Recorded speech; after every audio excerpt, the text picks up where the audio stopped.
bit. Hi there, Sally. Can you tell me a little bit about your son, Harry? Yeah, Harry is 10 years old. He has a statement of special educational needs and has a diagnosis of autism.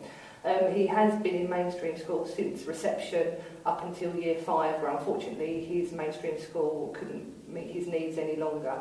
Since then we have been in battle with the local authority, to say the least, in trying to get him a specialist provision, and we are fortunate enough for him to actually be attending Baston House School in Hayes in bROMLEY at the moment. People have already recognised the change in him within sort of 3 months of him being in there. We were having real issues of him in mainstream with anxiety levels sort of going through the roof and tears. And I suppose my husband and I didn't actually realise how anxious he was getting, you know, because he went through the school gates and he was happy. We assumed everything was fine. We've recently had a special report done for us by a specialist teacher.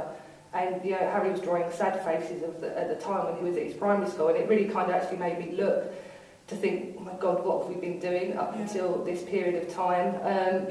For example, he's now gone and he's got a friend and he's gone to the pictures, and sort of 3 or 4 months ago we just never thought that was actually possible. So what about the process of sort of trying to get your son in? Do you find it quite is it anxiety provoking?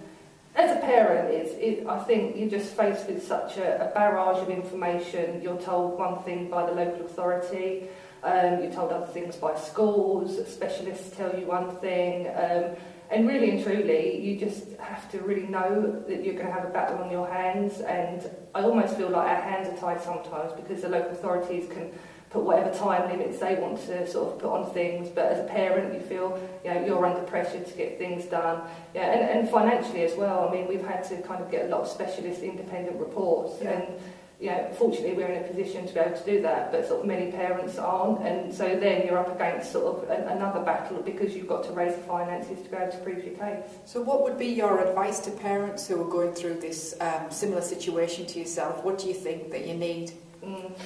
Not give up is the main thing. Have a hard shell, because you're going to be told a lot of things that you didn't really want to hear, and just be prepared. Just make sure you've got all your information, and keep going, because just don't give up, because you know that there is light at the end of the tunnel. They say, Harry is making great progress. I know the battle isn't over yet. In fact, it's halfway there, but I know that we've got a strong enough case. We've got all the paperwork, all the therapies, everything, just to prove that he is actually in the right sort of provision. And sort of, that is my main piece of advice, just keep going. Yeah, because a lot of parents I know that I would say possibly have lost their mojo and they've been really worn down by the local authority. And I can see that, and I at one stage was probably like it myself, because I think they kind of blind you with the science and make you feel that you're doing everything possible. And then at the last minute, they pull the rug from under your feet, and you're left in a situation that you really can't do much about, because you've either run out of time or you're in that situation.